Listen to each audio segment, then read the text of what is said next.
శ్రీమద్ రామాయణము 38వ సర్గము.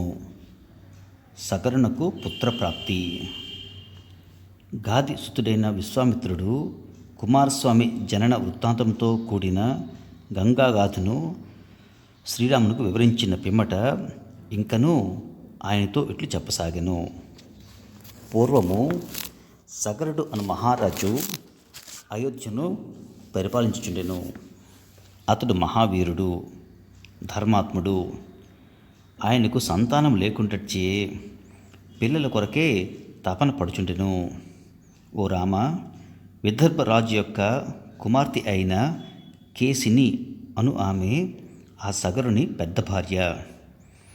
ఆమె ధర్మనిష్ట గలది, సత్యవాదిని. సుమతి అను ఆమె సగరుని రెండవ భార్య. ఆమె అరిష్టనేమి అని పేరు గల కశ్యపుని కూతురు, గరుత్మంతుని సోదరి, నిరుపమాన సౌందర్యవతి. ఆ సగర మహారాజు తన ఇద్దరు భార్యలతో కూడి హిమవత్ పర్వము చేరి అచట భృగు ప్రసరణ గిరియందు తపమాచరించెను. సగరుడు అచట ఒక 100 సంవత్సరముల పాటు భృగు మహర్షిని ఆరాధించుచు తపమునర్చెను. ఆ తపస్సునకు మెచ్చి సత్యవంతులలో శ్రేష్ఠుడకు ఆ ముని ఆయనకు ఒక వరమును ప్రసాదించెను. పుణ్యాత్ముడైన ఓ మహారాజా, నీకు పెక్కుమంది పుత్రులు కలుగుదురు. లోకమున నీ కీర్తి ఇనుముడించును. నాయన, నీకు ఒక భార్య యందు వంశమునకు వన్ని తెచ్చినట్టి ఒక పుత్రుడు ఉదయించును. మరి ఒక భార్య యందు 60,000 మంది పుత్రులు జన్మింతురు. ఆ రాజపుత్రికలు అనగా కేసిని, సుమతి అనువారు ఆ మహాముని వచనములకు మిగులు సంతసించిన వారై అంజలి ఘటించి ఆయనను ప్రసన్నునిగా చేసుకొని ఇట్లు నుడివిరి. ఓ మహాత్మా, మా ఇద్దరిలో ఒక్క కుమారుడు కలుగునది ఎవరికి? పెక్కుమంది పుత్రులను కనున్నది ఎవరు? మేము వెనుకోరుచున్నాము. మీ మాట జరిగి తీరును. ఆ ఇద్దరిని పరికించి చూచి పరమధార్మికుడైన భృగు మహర్షి పుత్రప్రాప్తి విషయమున మీ కోరికను ప్రకటింపుడు. వంశోద్ధారకుడైన కొడుకు మీలో ఎవరికి కావలను? కీర్తి ప్రతిష్టలు కలిగి మహాబలశాలురు, మహోత్సాహులు అయిన పెక్కుమంది పుత్రులను ఎవరు కోరుకుందరు అని మధురముగా అడిగెను.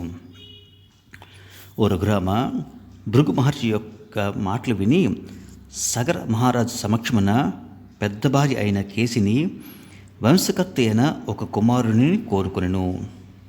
సగరుని రెండవ భార్యయు గరుత్మంతుని సోదరియు అయిన సుమతి మహోత్సాహులను, కీర్తి ప్రతిష్టలను కలవారు అయిన 60,000 మంది పుత్రులను కోరుకొనెను.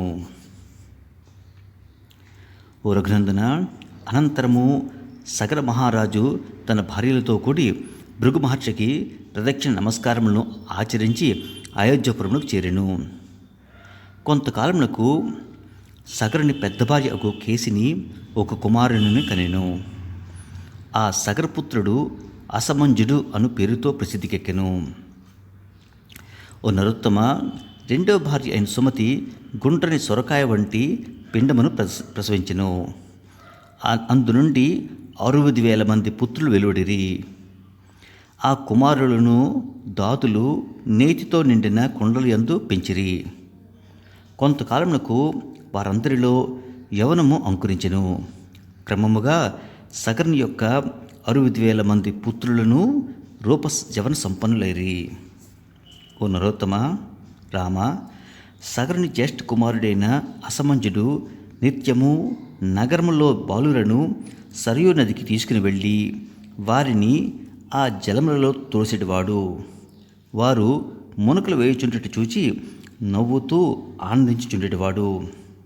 ఇట్లు అసమంజుడు పెక్కు, చిలిపి మరియు పాప పనులు చేయుచుండెను.